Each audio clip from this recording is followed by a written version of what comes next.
नमस्कार दोस्तों, मेरा नाम है प्रदीप और आप सुन रहे हैं स्केरी प्रदीप। दोस्तों, आज की हमारी कहानी न्यू ईयर की खौफनाक रात। रोहन, समीर, नेहा और पायल कॉलेज के बहुत अच्छे दोस्त थे। उनका कॉलेज का आखिरी साल चल रहा था और वे सोच रहे थे कि इस बार न्यू ईयर को कुछ खास तरीके से सेलिब्रेट किया जाए। रोज की पार्टी और क्लबिंग से हटकर कुछ नया करने के लिए उन्होंने एक सुनसान पहाड़ी इलाके में स्थित एक पुराने गेस्ट हाउस में रात बिताने का प्लान बनाया। यह गेस्ट हाउस शहर से काफी दूर था। चारों तरफ घना जंगल और ऊंचे ऊंचे पहाड़ थे। वहां जाने से पहले उन्होंने होटल के बारे में ऑनलाइन सर्च किया, लेकिन उसे लेकर ज्यादा जानकारी नहीं मिली। फिर भी उन्हें लगा कि यह एडवेंचर मजेदार रहेगा। वे चारों 31 दिसंबर की शाम को अपनी कार से वहां पहुंचे। गेस्ट हाउस बहुत बड़ा और पुराना था। दीवारों पर झाले लगे थे और चारों तरफ अजीब सी सन्नाटा थी। रिसेप्शन पर सिर्फ एक बूढ़ा आदमी बैठा था, जिसने उन्हें चाबी दी और कहा, रात के 12 बजे के बाद अपने कमरे से बाहर मत निकलना। समीर हंसते हुए बोला, अंकल, हमें डराने की जरूरत नहीं है, हम भूत प्रेत में यकीन नहीं रखते। बूढ़े आदमी ने बिना कुछ बोले बस उन्हें एक गहरी नजरों से देखा और वापस अपने काम में लग गया।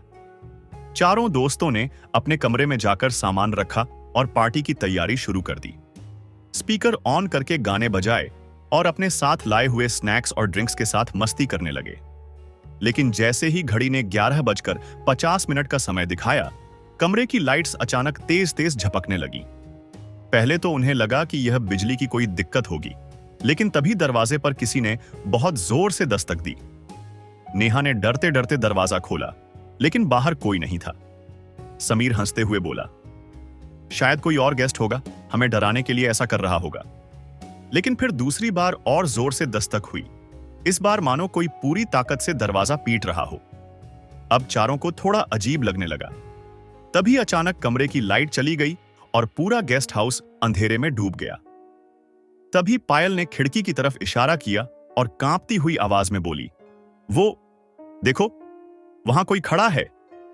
चारों ने देखा, खिड़की के बाहर एक काले कपड़े पहने लंबे बालों वाली औरत खड़ी थी।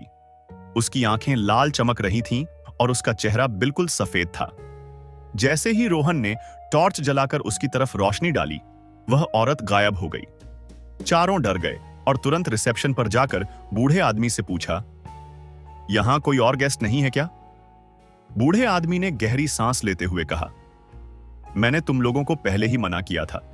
यह गेस्ट हाउस एक बार पहले भी नए साल की रात को खुला था, लेकिन उस रात यहां ठहरे सभी लोग सुबह तक गायब हो गए थे। उसके बाद से यह गेस्ट हाउस बंद पड़ा था, लेकिन तुम लोगों की जिद पर मैंने इसे एक रात के लिए खोल दिया। यह सुनकर चारों के रोंगटे खड़े हो गए।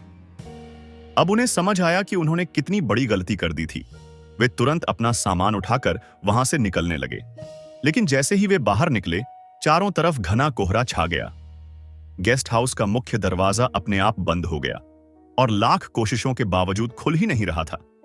तभी पायल अचानक जोर से चिल्लाई, कोई मेरे पैर पकड़ रहा है। सबने देखा कि फर्श से एक काला सूखा हुआ हाथ बाहर निकलकर पायल के पैर को जकड़ रहा था। रोहन और समीर ने पूरी ताकत से पायल को खींचा और किसी तरह उसे बचाया। अब उन्हें लग रहा था कि यहां से निकलना नामुमकिन है।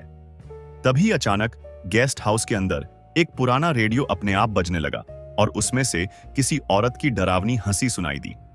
जैसे ही घड़ी ने 12 बजाने का संकेत दिया, पूरे गेस्ट हाउस में एक साथ कई आवाजें गूंजने लगीं।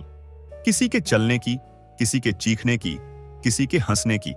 समीर घबराकर चिल्लाया, हमें यहां से निकलना होगा, वरना हम भी उन गायब हुए लोगों की तरह हमेशा के लिए फंस जाएंगे। वे चारों अलग अलग दिशाओं में भागने लगे, लेकिन हर तरफ वही डरावनी औरत खड़ी थी। अब उन्हें समझ आ गया था कि यह आत्मा उन्हें छोड़ने वाली नहीं थी। तभी नेहा को याद आया कि बूढ़े आदमी ने कुछ बताया था, अगर तुम नए साल की पहली रोशनी तक इस आत्मा से बच गए तो तुम बच जाओगे। अब उनके पास सिर्फ एक ही चारा था, किसी भी हालत में सुबह होने तक जिंदा रहना। रात भर चारों दोस्त एक दूसरे का हाथ पकड़कर कमरे के एक कोने में छुपे रहे। वह आत्मा बार बार दरवाजे पर दस्तक देती, जोर जोर से हंसती और कभी कभी किसी के कान में फुसफुसाती। लेकिन जैसे ही सुबह की पहली किरण खिड़की से अंदर आई, गेस्ट हाउस अचानक शांत हो गया। दरवाजे अपने आप खुल गए और बाहर का कोहरा धीरे धीरे साफ हो गया। चारों दोस्त फौरन वहां से भाग निकले और अपनी कार में बैठकर तेजी से शहर की ओर निकल पड़े। इस घटना के बाद चारों दोस्त कभी भी न्यू ईयर सेलिब्रेट करने नहीं गए। वे आज भी सोचते हैं कि अगर वे 1 मिनट भी और वहां रुकते तो शायद वापस नहीं लौट पाते। कुछ सालों बाद जब रोहन ने उस गेस्ट हाउस की जानकारी निकाली तो उसे पता चला कि वहां कई साल पहले एक परिवार रहता था। न्यू ईयर की रात उनके साथ कुछ भयानक हुआ था और तब से उस गेस्ट हाउस में जो भी ठहरता वह गायब हो जाता था। रोहन ने कंपकंपाती आवाज में कहा, हम लोगों की किस्मत अच्छी थी जो बच गए थे। अब कभी भी ऐसे खतरनाक एडवेंचर के बारे में सोचना भी नहीं।